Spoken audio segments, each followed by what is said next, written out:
Hello everybody and welcome back to my channel. I'm Cassandra Danielle and today we are going to be talking about one of, I would say, most controversial movies right now. Don't Worry Darling is something that has been around in the media for quite a while. It's starring Florence Pugh and Harry Styles, directed by Olivia Wilde, and there's been some negative press about it. But I went and saw the movie. I tried to put away that negative press and not have that affect what I was seeing. And I wanted to give a bit of a review for it. I will say that I really enjoyed the movie, and I'm kind of going to go with like an overall, and then we're going to move into some random questions I have, and then we'll talk about the theme and we'll get into it. When this movie first was announced, I immediately wanted to see it just because I love Florence Pugh. I think she's a phenomenal actress and I love her so much. So I wanted to go and see her, support her, see all of that. So that was my initial going in for it. And I also am not a fan of horror movies at all. I hate horror. It makes me sleep with the lights on at night. It's not a genre that I typically enjoy. I've seen a few thriller movies, and that's what I would kind of categorize this as a psychological thriller, not so much horror. If you're a horror fan, this might not be it for you. It's not going to have those aspects, but as someone who doesn't enjoy horror, there was just one part that was a little bit of a jump scare that I did not enjoy, more probably in the beginning of the movie, but overall it was really wonderful. So let's dive in.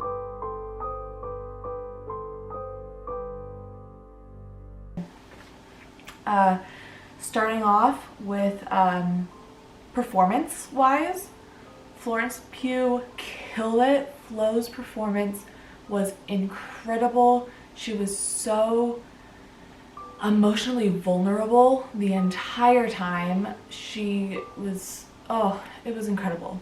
Her performance, particularly out of everybody, everyone did a great job, but hers particularly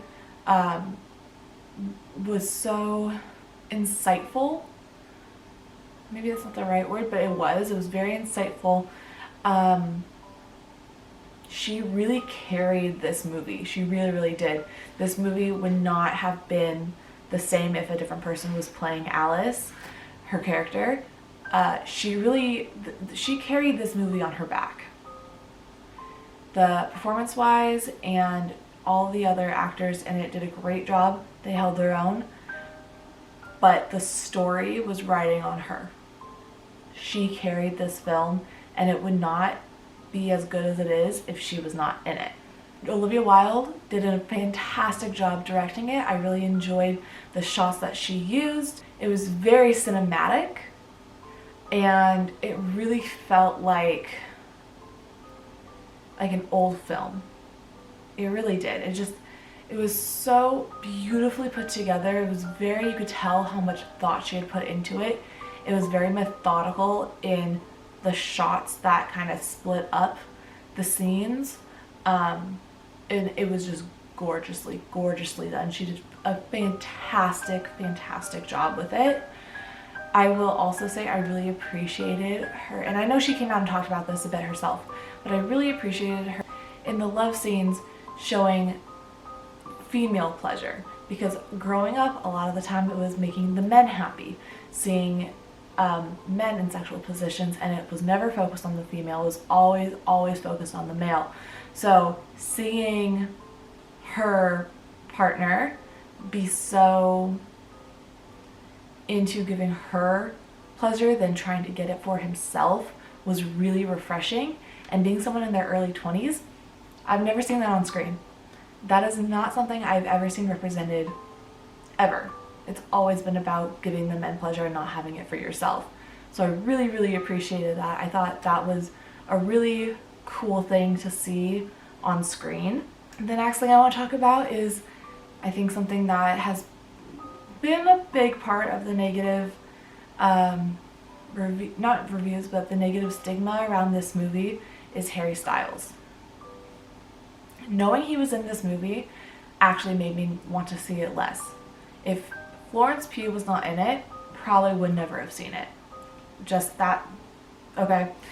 But seeing that Harry Styles was in it, I don't think there's anything wrong with people crossing paths in art. Being an actor or singer, a lot of people start out in musical theater, and that's what, right?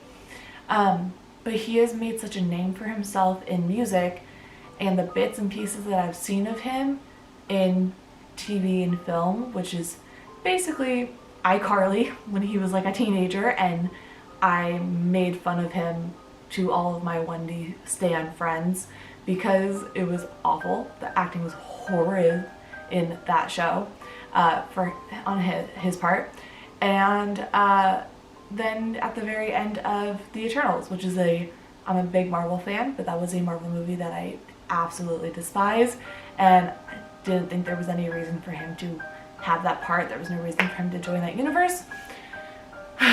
All that being said, I think Harry did a really great job in this film. He really stood his ground with these seasoned actors, and his performance was great. There were a few scenes that weren't so good, that felt a little forced, and made me laugh when it was a more serious scene because it wasn't the best acting, but he did a fantastic job overall.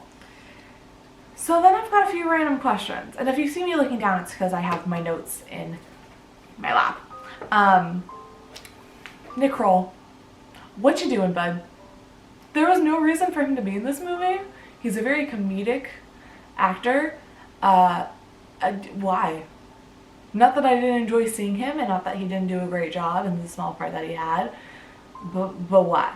Like, what is the reason you need a name like that in this movie? Like, what was the point of it? It wasn't like he had a super funny character that you wanted a comedic actor for.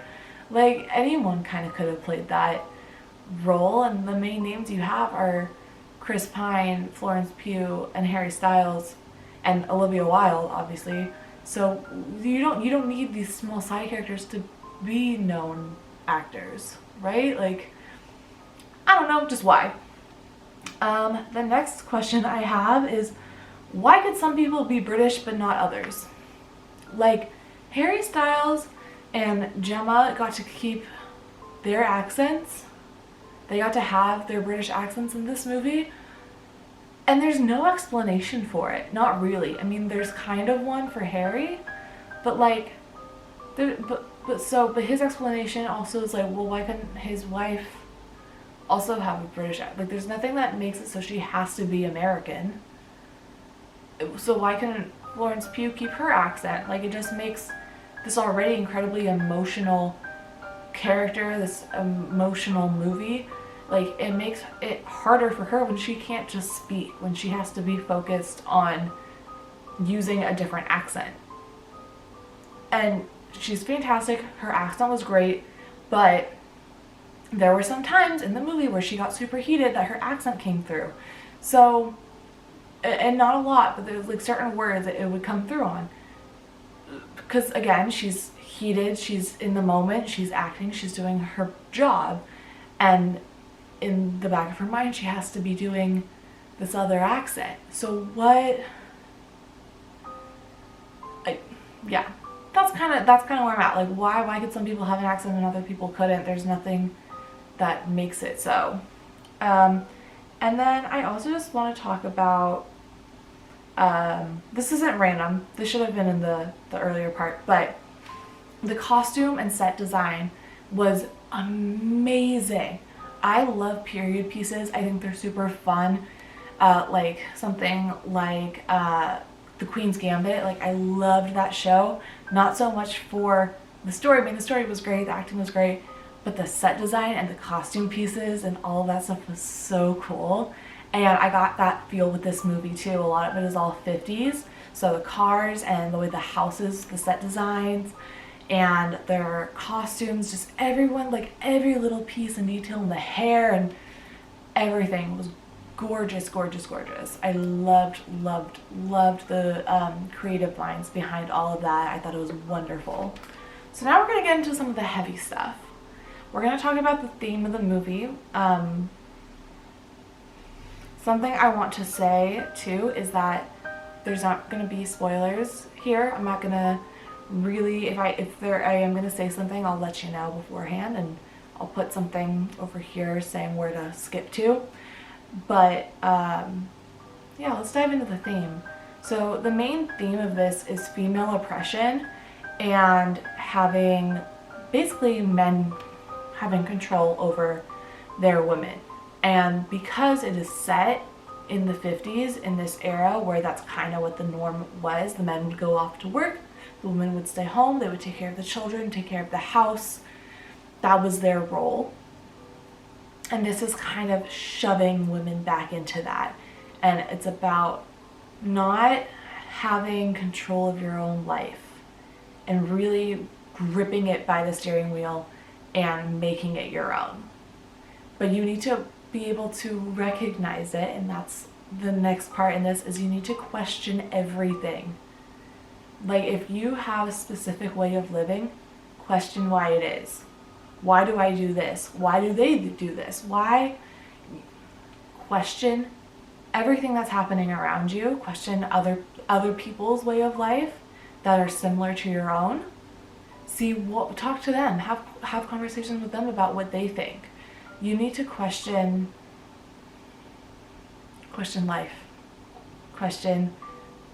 Just question. You need to stand up for yourself when you do recognize what that is. Standing up for yourself, but also standing up for others.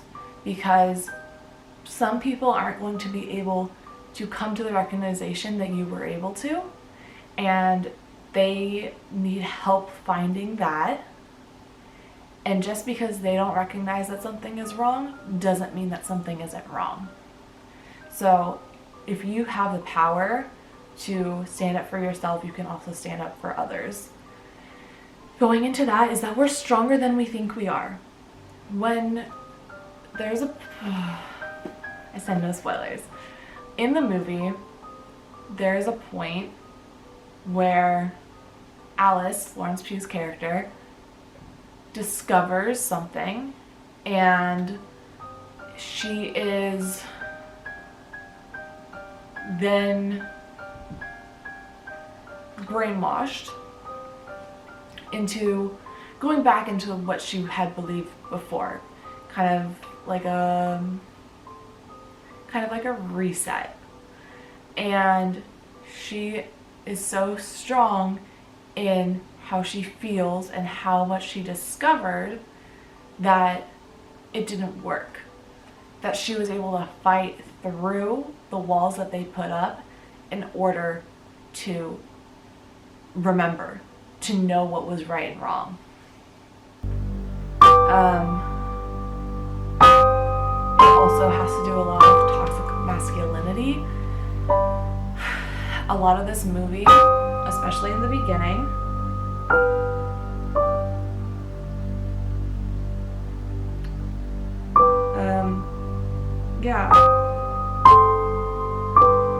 this movie, especially in the beginning, is a lot of it's more of a rom-com, so it's showing like the love between these characters, the happiness and all of this, and as we get deeper and deeper into it, it's showing that the men need to have control, that the men have to do things a certain way, that they can't comprehend or they don't want to allow women any control. They don't want the women to have to take care of them. They don't want to be the ones stuck at home taking care of the house while they're off at work. They need to have the higher status. And that is something I feel like in society right now is being taught. That a lot of younger men, 20s and 30s, are having that recognition of, well, she can make more than I can. Why does my wife, my partner, they can make more than me? It's okay. And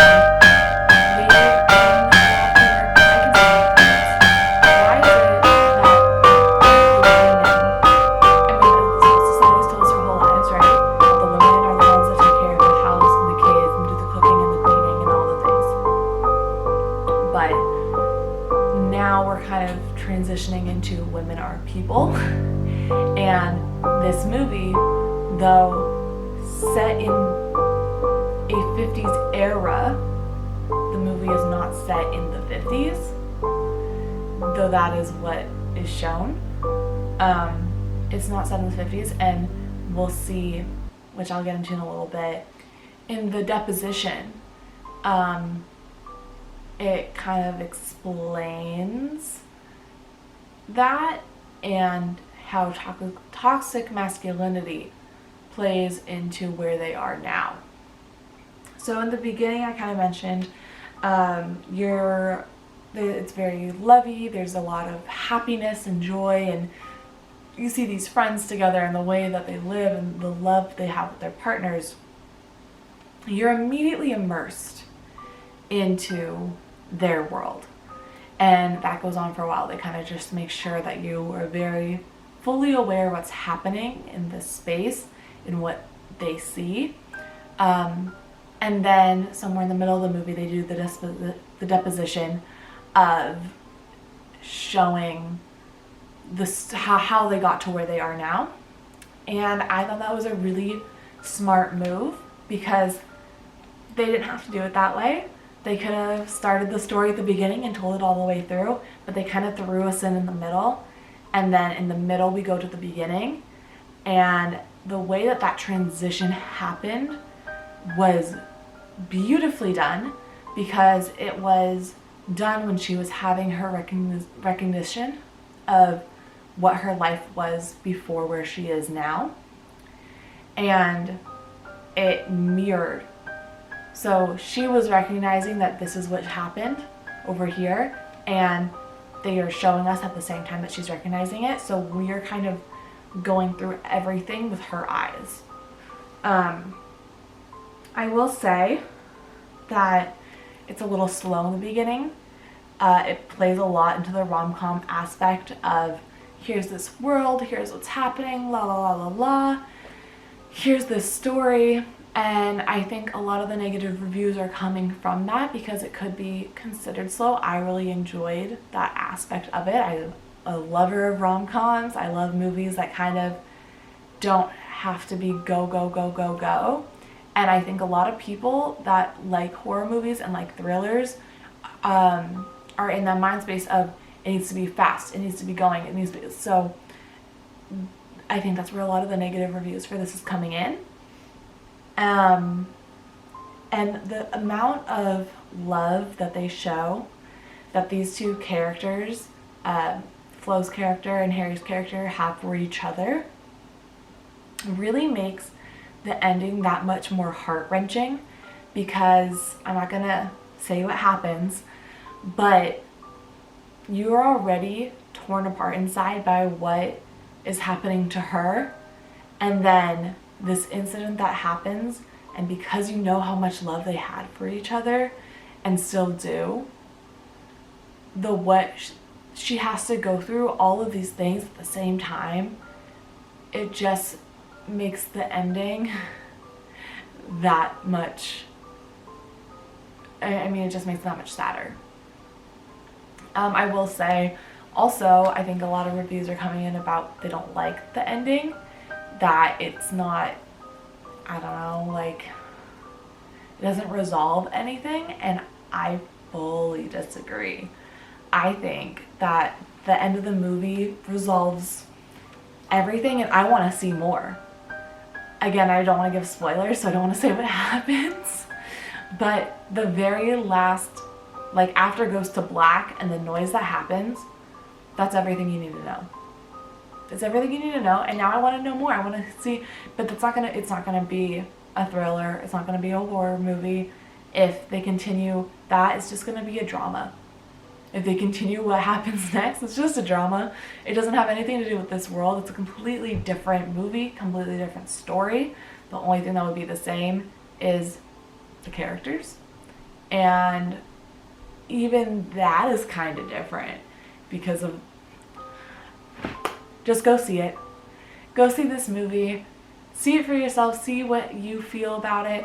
Again, a lot of these negative comments and reviews are coming from men, And it's because they don't understand the woman's perspective. They don't understand what it's like to be choke held in a role that you don't want to be in. So I think everyone should go see this movie. It was incredibly well done. It's so beautiful. The story was great. And it really was closer to reality than we like to think. Because we would like to think that we've come so far in the last 70 years.